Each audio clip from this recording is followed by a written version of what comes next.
แถวหลังนิดเดียวขยับครับขยับครับขยับครับทีมงานช่างอยู่ฝั่งขวาครับติดต่อแล้วกระเพิง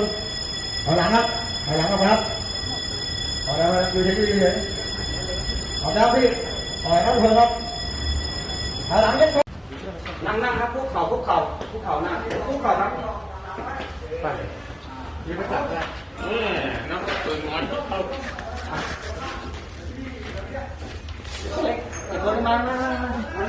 ปจับซ้าย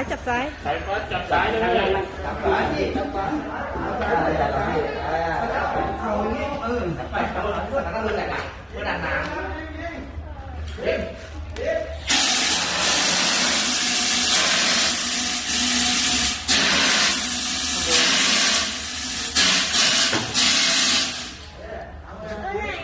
ดังยังไง